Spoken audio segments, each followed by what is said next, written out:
Distraction করার যে capacity আর construction করার যে ক্যাপাসিটি দুটো অনেক সময় ডিফারেন্ট। আপনি যদি তার লাইভলিহুড চেঞ্জ না করতে পারেন, তার যে বড় হওয়ার অ্যাসপিরেশন, এটাকে যদি আপনি স্যাটিসফাই করতে না পারেন, সে বিপ্লবী হবে। যে ইয়াং অ্যাংরি জেনারেশন যদি রাস্তায় থাকে, তাহলে আমার ন্যাশন বিল্ডিং হবে। আমরা কিন্তু আবার একদিকে যেমন অ্যাংরি, আরেকদিকে ধৈর্য কম। এই তরুণ প্রজন্মটা যদি আপনার একটা মিড ক্যারিয়ার লিডারশিপের একটা ব্রিজ হয়, তাহলে আমি মনে করি বাংলাদেশ একটা দিয়ে উচিত। এনসিপি রাজনীতির সাথে কিন্তু মোর সিনিয়র পিপলের এঙ্গেজমেন্ট হয় নাই। আমি মনে করি এটা তাদের দিক থেকে একটা সিরিয়াসলি স্ট্র্যাটেজিক মিস্টেক। আমি সবচেয়ে খুশি হইতাম যদি প্রত্যেক রাজনৈতিক দল এগ্রি করতো যে আমাদের বাংলাদেশ 2.0-তে যাইতে হবে, তাহলে বেস্ট।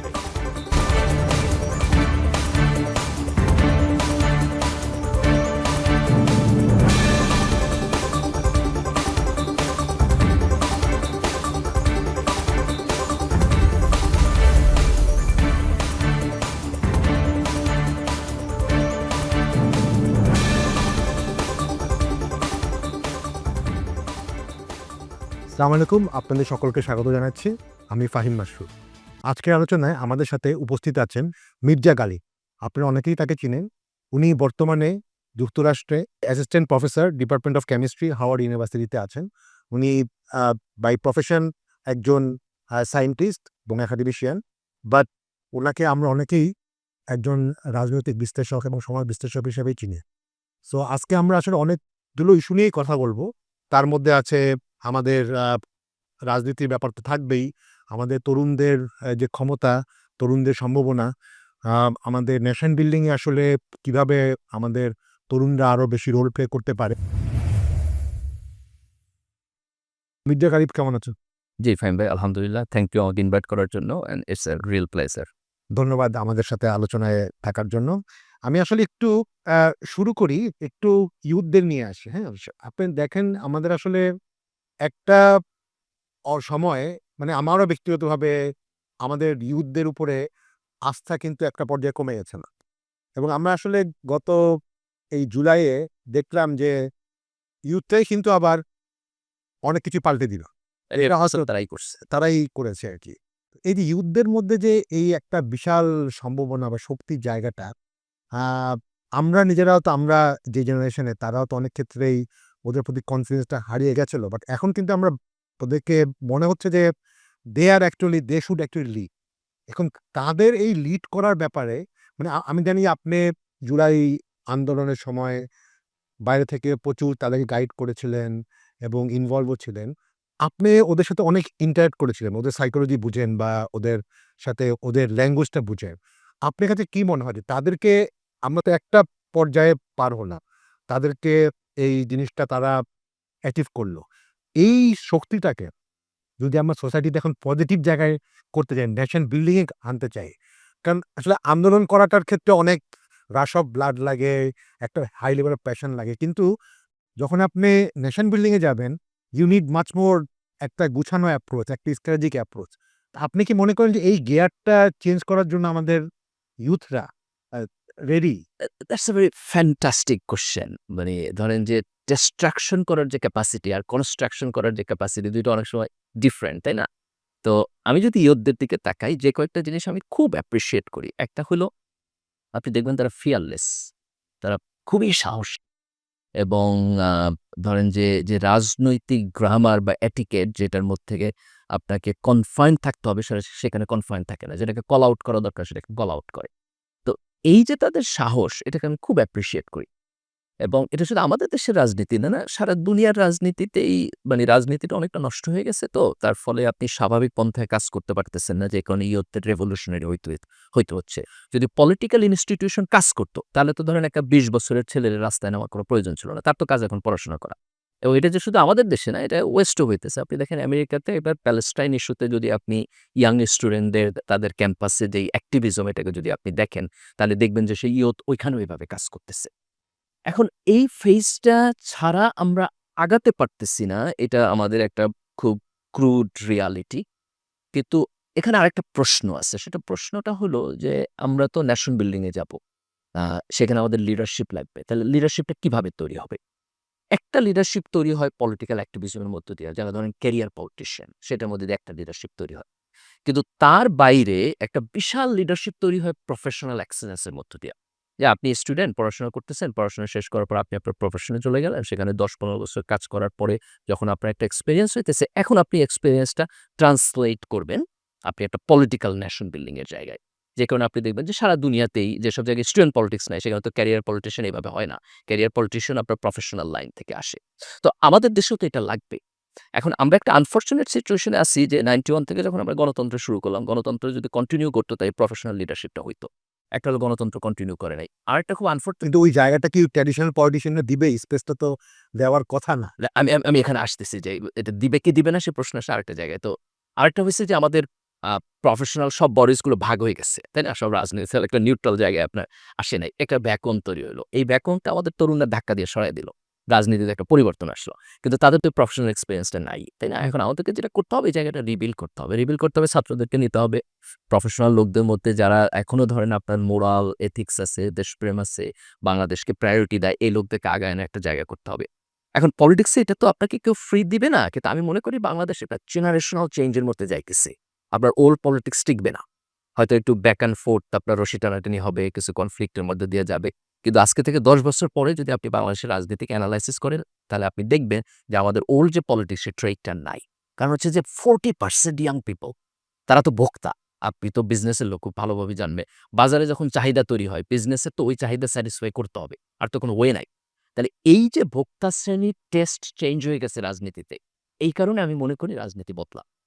এখন এই বদলটায় তরুণরা কিভাবে কাজ করবে that's the most important point. সবচাইতে ভালো হইতো এখন যে ধরেন আমরা রিফর্ম কমিশনের কথা বলতেছি না, আমাদের টার্গেটটা কি যে রিফর্মটা হওয়ার পর আমরা ডেমোক্রেসিতে ব্যাক করব। এই ব্যাকটা যদি আমরা কুইকলি করতে পারতাম এবং এই তরুণদেরকে আমরা একটা আস্থায় দিতে পারতাম, দেখো পলিটিক্স ভালোভাবে চলতেছে, এটা নিয়ে টেনশন করতে হবে না, তুই এখন পড়াশোনা করো। এটা করতে পারলে খুব ভালো হতো। তার এমপ্লয়মেন্ট যদি আমি সলভ করতে পারতাম, তাহলে সবচাইতে ভালো হতো। আমি এখানে একটা খুব ইন্টারেস্টিং কমেন্ট করি যে ধরেন পলিটিক্সের সাথে আপনার ট্র্যাডিশনাল পলিটিক্যাল পার্টির সাথে ইয়াং পিপলদের একটা কনফ্লিক্ট হবে আগে পরে। আ পলিটিশিয়ানরা যদি খুব স্মার্ট হয়, the only way to solve that আপনি এমপ্লয়মেন্ট মার্কেট বড় করে দেন।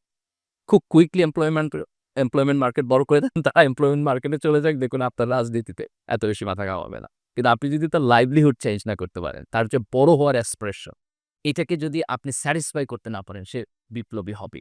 আপনি খুব ভালো জানেন আপনি মানে যেই বিপ্লবটা মানে অভ্যুত্থানটা শুরু তো হয়েছিল আসলে কোটা, চাকরি ওই জায়গা থেকে। এক্সাক্টলি। আপনাকে এটা মনে রাখতে হবে। দেখেন ওই আমেরিকান আপনার কনস্টিটিউশন অথবা তাদের ডিক্লারেশন অফ ইন্ডিপেন্ডেন্স একটা খুব চমৎকার শব্দ আছে, পারসুইট অফ হ্যাপিনেস। যে মানুষ দুনিয়াতে ভালো থাকতে চায়। এটা তার ইনহেরেন্ট চাওয়া। এই চাওয়াটা কিন্তু খারাপ না। এই চাওয়াটা যখন হচ্ছে অন্যায়কে অ্যাকোমোডেট করে, তখন হলো খারাপ। ইসলামেও যখন আমরা ওই কোরআনে খুব সুন্দর একটা দোয়া আছে যেখানে আমরা আল্লাহর কাছে দুনিয়ারও হাসানা চাই যে, "আল্লাহ তুমি আমাকে দুনিয়াতেও ভালো দাও, আখিরাতেও ভালো দাও।" দুনিয়ার ভালো চাওয়াটা কোনো ইম্মোরাল জিনিস না। এটা মানুষের খুব স্বাভাবিক আকাঙ্খা। আপনি যদি তাকে ওইটা স্যাটিসফাই করার বৈধ পন্থা না দেন, তখন সে আইদার অবৈধ পথে যাবে অথবা সে রেভলিউশনারি হবে। তা আমাদের এই যে বিশাল একটা ইয়াং পিপল, আমাদেরকে তাদের অ্যাকোমোডেট করতে হবে ভালো এডুকেশনে এবং ভালো এমপ্লয়মেন্টে। এইটা যদি পলিটিক্স করতে ব্যর্থ হয়, তাহলে আপনি এই রেভলিউশনারি সাইকেল আরো দেখবেন। আমার কাছে খুব ক্লিয়ারলি মনে হয় যে আপনি এটা এগেইন অ্যান্ড এগেইন যতক্ষণ এটা স্যাটিসফাই না হয়। একটা খুব ইন্টারেস্টিং ডাটা হলো তরুণদের মধ্যে যেকোনো সার্ভে শো করে যে মেজরিটি অফ দ্য পিপল এই দেশে থাকতে চায় না। হুম। তো এটা তো নো কনফিডেন্স টু এভরিথিং। আপনি যেভাবে রাজনীতি করেন, যেভাবে সমাজ চালাইছেন, যেভাবে আপনার জব মার্কেট তৈরি করছেন, তার সবকিছুর প্রতি নো কনফিডেন্স। আগের চাইতে পার্থক্য কোথায়? পার্থক্য হলো আগে তো সে দুনিয়াকে চিনত না, জানত না। অল দ্য আদার অপরচুনিটিস তার কাছে ছিল না। এখন তো তার কাছে অপরচুনিটিস আছে। যে কারণে সে নো কনফিডেন্স দেখাচ্ছে। তো আমরা এই নো কনফিডেন্সটা কিভাবে স্যাটিসফাই করব? That's the most important question. Most important question. আমি আপনার সাথে 100% এগ্রি করি যে ইয়াং অ্যাংরি জেনারেশন যদি রাস্তায় থাকে তাহলে আমার ন্যাশন বিল্ডিং হবে না। কিন্তু আপনি তাকে কিভাবে পাঠাবেন রাস্তা থেকে? তাকে তো আপনাকে মিনিমাম অ্যাসুরেন্স দিতে হইব যে তুমি যেই কারণে রাস্তায় আসছো, এটা আমি অনেস্টলি সলভ করব। আমাদের পলিটিক্যাল লিডারশিপরা এখানে ব্যর্থ। দেখেন এখনো সংস্কার নিয়ে তারা কনভিন্স করতে পারতেছে না এদেরকে।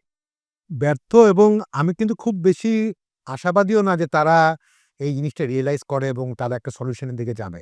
তো সেই জায়গায় ২ টা অপশন হতে পারে। একটা হচ্ছে ওরাই নিজেরা রিফর্ম হোক, ওরাই অ্যাসপিরেশনটা বুঝলো, ওরাই আমাদের পজিটিভ পলিটিক্সে আসলো। আরেকটা হচ্ছে না ওদের থেকে আমরা এক্সপেক্ট করি না এবং অলরেডি ২ টা ইউথ লেড রাজনৈতিক দল তৈরি হয়েছে, এনসিপি হয়েছে, আপ বাংলাদেশ হয়েছে। কিন্তু ওদের ক্ষেত্রে আবার একটা ইস্যু আসছে যে ইলেক্টোরাল তারা যখন মানে অনেকে এমন আমি নিজেও মাঝে, মাঝে কোয়েশ্চেন তাদেরকে করতাম যে, "তোমরা তো আসলে প্রেশার গ্রুপ হিসাবে থাকাটাই বেটার ছিল। সো দ্যাট ওদেরকে দিয়েই কাজটা করাও প্রেশার দিয়ে।" তারা কিন্তু সেটা তো আছেই, বাট তারা কিন্তু এখন রাজনৈতিক ক্ষমতার জায়গা থেকেই তারা চাচ্ছে যে ইলেকশন হবে, ইলেকশনে তারা ভোট করে তারপরে এই চেঞ্জটা করবে। বাট আমরা জানি for every practical reason it is going to take lot of time. হয়তো তারা নিজেরাও মানে অত মুখে বললেও জানে যে হয়তো এইবারের ইলেকশনে তারা ম্যাক্সিমাম ১০টা, ১৫টা, ২০টা আসন পাবে। তো সেটা দিয়ে তো আসলে রাজনীতিকে চেঞ্জ করাটা ডিফিকাল্ট। এখন তারা যেই পথটাতে গেছে ইলেকটোরাল পলিটিক্যাল পথে, that would take longer time. সেইটাকে আপনি মনে করেন যে is a right approach or they should have taken a much more pressure group approach যাতে এক্সিস্টিং পার্টিগুলোকেই তারা প্রেশার দিয়ে এই কাজটা করাতে ভেরি গুড পয়েন্ট। আমি এখানে এই যে দে যখন আপনি বলতেছেন দেম, আমি এটাকে কোনো একক সত্তা হিসাবে ভাবি না এবং কোনো একটা পলিটিক্যাল গ্রুপ অথবা এন্টিটির পক্ষে এই টোটাল ইয়াং পিপলকে রিডিউস করে নিয়ে আসা সম্ভব না। তো এ কারণে আমার পজিশন হলো আমি মনে করি যে অল দ্য এভিনিউজ তারা হচ্ছে আপনার এক্সপ্লোর করবে। এই এভিনিউ গুলোর মধ্যে তাদের ওন পলিটিক্যাল পার্টি থাকবে তরুণদের। আ নন পলিটিক্যাল প্রেশার গ্রুপ থাকবে। এক্সিস্টিং পার্টির মধ্যেও তরুণদের ভয়েস উঠবে। ধরেন বিএনপির মধ্যে ইয়াং পিপল এর আপনি দেখবেন ডিফারেন্ট অ্যাসপিরেশন তৈরি হবে। জামাতের মধ্যে তৈরি হবে। এনসিপি একটা পার্টি হিসেবে দাঁড়াবে। বাংলাদেশের মতো প্রেশার গ্রুপ দাঁড়াবে। এদের বাইরে জুলাইয়ে যারা কাজ করছে এরকম ছোটখাটো আরো অনেক গ্রুপ। এটাকে আমি একটা জেনারেশনাল অ্যাসপিরেশন হিসেবে এবং আপনার কাছে মনে হয় যে যত বেশি আলাদা থাকা যায় সমস্যা নাই। সবাইকে যে এক প্ল্যাটফর্মে আসতে হবে। না, আমি মনে করি সবার এক প্ল্যাটফর্মে আসার কোনো প্রয়োজন নাই। একটা গণতান্ত্রিক হেলথি এনভায়রনমেন্ট এর মধ্যে প্রত্যেক জায়গা থেকে ইয়নদের ফোকাসটা তৈরি হবে। তাদের ভয়েসটা আসবে। যেই জায়গাটা মিসিং সেটা হলো যে যারা জুলাইয়ে দাঁড়াইছে তাদের বয়সের রেঞ্জ যদি আপনি দেখেন এটা হয়তো ১৫ থেকে ৩০, ৩৫, ২৫ বছর হচ্ছে আপনার সবচেয়ে মেজরিটি। এখন এটা তো তার কেরিয়ার শুরু করার বয়স। এখানে তো তার এক্সপেরিয়েন্স নাই। এখানে তো তার লিডারশিপটা ওইভাবে বিল্ড আপ হয় নাই। এই গ্যাপটা আমরা পূরণ করতে পারতেছি না। যদি ধরেন এখন একটা ওয়ান্ডারফুল জিনিস হইতো যে আমরা যদি ৩৫ থেকে ৫০, ৫৫ বয়সের একটা লিডারশিপটাকে এটার সাথে ব্রিজ করতে পারতাম। আমি কোন পার্টির কথা বলতেছি না, কালেক্টিভলি এবং তারপর যদি আমরা ন্যাশনকে সামনে রেখে একটা ন্যাশন বিল্ডিং চিন্তা করতে পারতাম, তাহলে এটা বেস্ট হতো। সব দিক দিয়ে অসাধারণ। তো এখন ওই সিভিল সোসাইটিটা কিন্তু মিসিং অথবা ওই লিডারশিপটা আপনার মিড ক্যারিয়ার লিডারশিপটা মিসিং। তো কোনো কারণে এই তরুণ প্রজন্মের সাথে যদি আপনার একটা মিড ক্যারিয়ার লিডারশিপের একটা ব্রিজ হয়, তাহলে আমি মনে করি বাংলাদেশে একটা রিয়াল চেঞ্জ। না, অ্যাবসোলিউটলি। কিন্তু তারপরেও তারা করছে। এখন what do you think that আমরা যারা একটু মিড জেনারেশনে বা একটু ওল্ডার জেনারেশনে যাচ্ছি, কিছু এক্সপার্টিস হয়তো আছে। How can we guide them? কারণ তারা কিন্তু আসলে যেটা বললেন যে অ্যাংরি ইয়াং এখনো অ্যাংরি ইয়াং মেনি আছে। তো তাদেরকে আসলে সে ফর এক্সাম্পল মেইন চ্যালেঞ্জ এখন রাস্তায় ট্রাফিক জ্যাম, আ অর্থনীতিতে আনএমপ্লয়মেন্ট, হ্যাঁ? বিজনেস ইনভেস্টমেন্টের ব্যাপারে। ওরা কিন্তু এই ব্যাপারগুলো আসলে বা আমার টেকনোলজি নিয়ে কথা বলছি। ওই ওই প্র্যাকটিক্যাল প্রফেশনাল এক্সপার্টিসটা কিন্তু তাদের থাকার কথাও না। তো সেগুলি যাদের আছে তারা এই যে ব্রিজিংটা আপনি যেমন বললেন যে ব্রিজটা হচ্ছে না। বাট এটার জন্য আসলে কি করা যেতে পারে? মানে এবং আরেকটা ব্যাপার হচ্ছে তারাও কি আসলে আ মানে এইটা নেওয়ার ব্যাপারে আগ্রহী আছে কিনা? কারণ একটা হয় না যে ওভার কনফিডেন্স আমি তো জানি কিভাবে ঢাকার ট্রাফিক সামলাতে হবে। এটা ক্লিয়ারলি আছে। ধরেন আমি যদি স্পেসিফিকলি যাই, আপনি যদি এনসিপির রাজনীতি দেখেন, এনসিপির রাজনীতির সাথে কিন্তু মোর সিনিয়র পিপল এর এনগেজমেন্ট হয় নাই। লিডারশিপের সাথে এনগেজমেন্টটা হওয়া উচিত ছিল। আমি মনে করি এটা তাদের দিক থেকে একটা সিরিয়াসলি স্ট্র্যাটেজিক মিস্টেক। এটা না হলে তারা পার্টি হিসাবে দাঁড়াবে না। আবার এট দ্য সেম টাইম আপনি যদি এখন ধরেন বিএনপি বা জামাত ইসলামের রাজনীতি ধরেন, তাহলে তাদের রাজনীতির সাথেও এই ইয়াং এবং মিড লেভেলের লোকদেরকে আপনার আরো এনগেজমেন্টের একটা প্রয়োজন আছে। তো এখন আমি যদি ধরেন আপনি যে কোয়েশ্চেনটা করছেন যে আমি যদি স্বাভাবিকভাবে টোটাল নেশনের মধ্যে দেখি যে এই জেনারেশন ধরেন ৩৫ থেকে ৫৫ তাদের এখন কি চিন্তা করা উচিত? আমার মতে তাদের এনগেজমেন্ট বাড়ানো দরকার সবার সাথে। বিএনপির সাথে এনগেজমেন্ট বাড়ানো দরকার, জামাতের সাথে এনগেজমেন্ট বাড়ানো দরকার, এনসিপির সাথে এনগেজমেন্ট বাড়ানো দরকার। একটা সিভিল সোসাইটি বিল্ড আপ করা দরকার। আমাদের প্রিভিয়াস সিভিল সোসাইটি খুব পার্টিজান ছিল। সেই কারণে দেখেন এটা হারায় গেছে। এখন আপনি বোধহয় যে ২৫ বছরের যে কোনো ইয়াং পিপলকে যদি জিজ্ঞেস করেন, দেখবেন যে সে আমাদের প্রিভিয়াস সিভিল সোসাইটির কাউকে রেসপেক্ট করে না। Hmm. Everybody lost their respect. তো এখানে আমাদেরকে কাজ করতে হবে। তো আমার বোধ হয় যে আমরা যদি এটাকে একটা মোমেন্ট ধরি যে নেশন রিবিল্ড করার একটা মোমেন্ট তৈরি হইছে। যেমন ধরেন ইয়াং ছেলেপেলে এখন বাংলাদেশ 2.0 বলতেছে, তাই না? নতুন রাজনৈতিক বন্দোবস্ত বলতেছে। এটাকে আমি কম্প্রিহেন্সিভলি দেখতে চাই। আমি সবচাইতে খুশি হইতাম যদি প্রত্যেক রাজনৈতিক দল এগ্রি করত যে আমাদের বাংলাদেশ 2.0 তে যাইতে হবে। তাহলে বেস্ট হয়। না, অ্যাবসলিউটলি। কিন্তু সমস্যা হয় কি, ইয়াংরা কিন্তু আবার একদিকে যেমন অ্যাংরি, আরেকদিকে ধৈর্যও কম।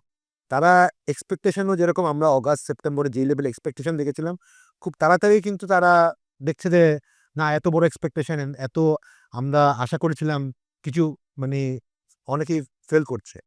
হয়তো এই সরকার থেকেও তাদের বিশাল এক্সপেকটেশন ছিল, দে হ্যাভ ফেইলড। রাজনৈতিক দলগুলো থেকে ছিল। ইভেন যদি বলি ইয়াং এনসিপিতে থেকেও তারা ছিল। তো এই যে তারপরে কিন্তু একটা সাম কাইন্ড অফ একটা রেজিগনেশন চলে আসে, না হবে না কিছু আরকি।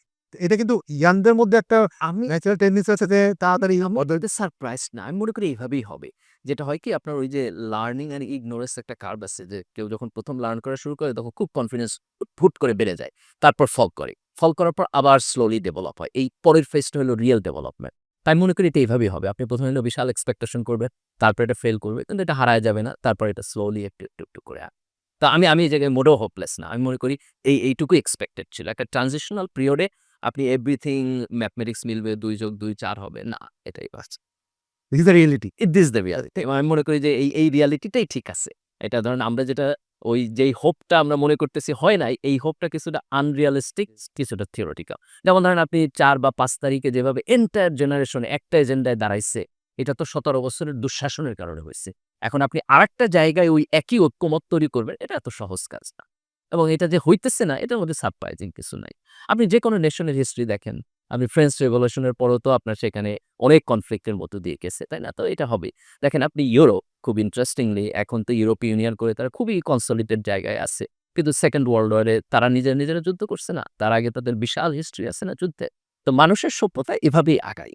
তো আমার মনে হয় যে এই কনফ্লিক্ট গুলোর মধ্যে দিয়ে যাবে, ১টা ২টা নির্বাচন যাবে, তারপর আপনি দেখবেন যে একটা গ্র্যাজুয়াল চেঞ্জ এর দিকে যাচ্ছে। কিন্তু আমাদের যেটা করতে হবে যে কিছু মূলনীতি সামনে রাখতে হবে এবং এগুলোর ব্যাপারে সচেতনতা তৈরি করতে হবে। আমাদের কথা বলতে হবে বারবার। বলতে আপনি একটা জায়গায় গিয়ে দাঁড়াবেন।